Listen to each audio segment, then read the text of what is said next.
যদি এমন হতো যে বেনামাজির জানাজা হয় না, মনে হয় নামাজের সংখ্যা বাড়ত। যদি এমন হতো বেনামাজির সাথে কেউ মেয়ে বিয়ে দিবে না, ছেলে বিয়ে দিবে না, আমার মনে হয় নামাজি বাড়ত। যদি এমন হতো বেনামাজির সাক্ষী গ্রহণ করা হবে না, কি গ্রহণ করা হবে না? যদি এমন হতো যে বেনামাজি ছেলে তার নামাজি বাবার সম্পদের অধিকার পাবে না, তাইলে মনে হয় নামাজি বাড়ত। এগুলো আমি বলিনি, এগুলো মুহাম্মদ সাল্লাল্লাহু আলাইহি সাল্লাম বলছে। বেনামাজি বেওয়ারিশ থাকে, কারো ওয়ারাসাত পায় না।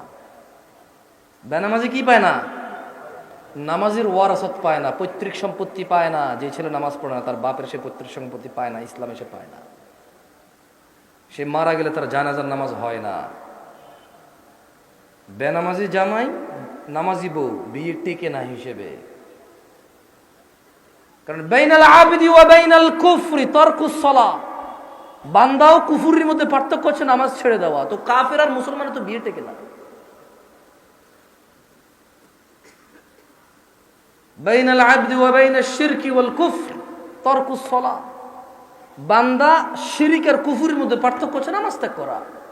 তো বেনামাজি নামাজি যদি বউ জামাই হয়, টিকবে না, তো থাকবে না এই সংসার। খুব সিম্পল লজিক। আপনি যেদিন হাদিসকে এভাবে দেখবেন, ওই দিন আপনি মানুষ হতে পারবেন। আদারওয়াইজ ওয়াজ শুনতে পারবেন, জুমায় যেতে পারবেন, খুতবা শুনতে পারবেন, কিচ্ছু হবে না। আর আমার মতো লোকজন নিয়ে এসে, আমার থেকে উন্নত লোকজন নিয়ে এসে কতক্ষণ নিজের এলাকার সুনাম করতে পারবেন? প্যান্ডেলে জায়গা হয় নাই রে, বিশাল বড় প্যান্ডেল, মানুষ আর মানুষ, হুজুর কাঁপায়া দিছে, ফাটায়া দিছে। হ্যাঁ, এগুলো পারবে না, কিচ্ছু পারবেন না। ঠিক কিনা?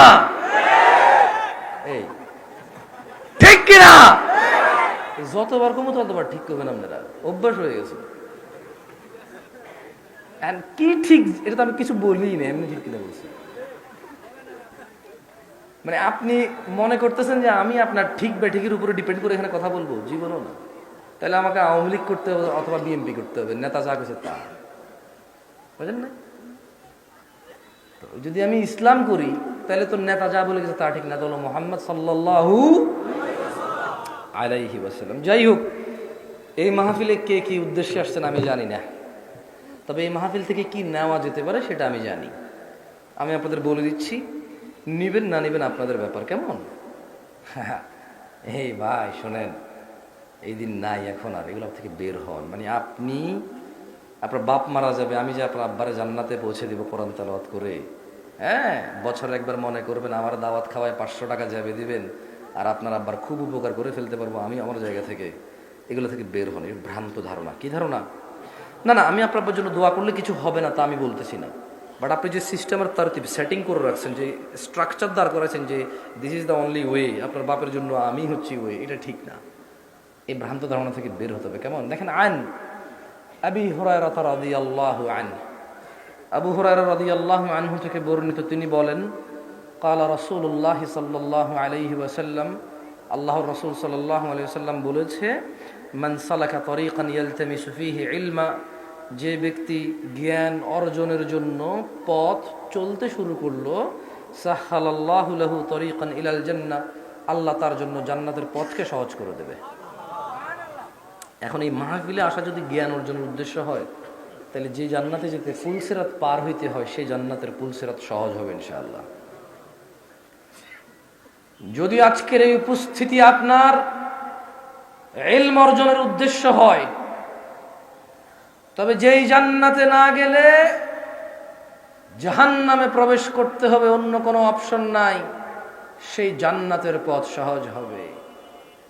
যদি আজকের এই মাহফিল থেকে ইলম অর্জন করে নিয়ে যান, তবে আল্লাহ যে কঠোর দণ্ডের কথা বলেছে, মহাশাস্তির কথা বলেছে, সেখান থেকে মুক্তি পেয়ে যে জান্নাতে মানুষ প্রবেশ করবে, আল্লাহর সন্তুষ্টি নিয়ে আল্লাহর জান্নাতে যাবে, এখান থেকে জ্ঞান অর্জন করে গেলে সে জান্নাত সহজ হবে। কারা কারা আল্লাহর পরিবারে অন্তর্ভুক্ত হতে চান? আল্লাহ তাআলা কবুল করুন। কেমনে হবেন না শিখে? এমনি হয়ে যাবে কবুল। বলেন কেমনে হবেন আল্লাহর পরিবার? না না, লাম ইয়ালিদ ওয়া লাম ইউলাদ, আল্লাহ কাউকে জন্ম দেয়নি, জন্ম নেয়নি। ওয়া লাম ইয়াকুল লাহু কুফুয়ান আহাদ, ওনার সমতুল্য কিচ্ছু নাই। কিন্তু এর মধ্যে উনি এই পৃথিবীতে মানুষের মধ্যে কিছু মানুষকে ওনার পরিবার বলছে, সুবহানাল্লাহ। কি বলছে? ছেলে সন্তান বলে নাই, কি বলে নাই? বাপ মা বলে নাই, পরিবার বলছে। কি বলছে? আন আনাস ইবনে মালিক রাদিয়াল্লাহু আনহু قال, আনাস ইবনে মালিক রাদিয়াল্লাহু আনহু থেকে বর্ণিত, তিনি বলেন, আপনার চ্যানেলের নাম কি ভাই? হ্যাঁ, অ্যাডভার্টাইজ চালান, মাশাআল্লাহ। আর এখানে ক্যামেরাগুলো কার নাম বলো তো, চ্যানেলে শুনি, বলে না শুনি। দাড়ি কাটো, আহলে হাদিস ওয়াজ, বাহ ভালো তো। আহলে হাদিস আবার দাড়িও কাটো, ভালো, খুব ভালো। কদিন পরে বেনামাজি আহলে হাদিস হয়ে যাবে।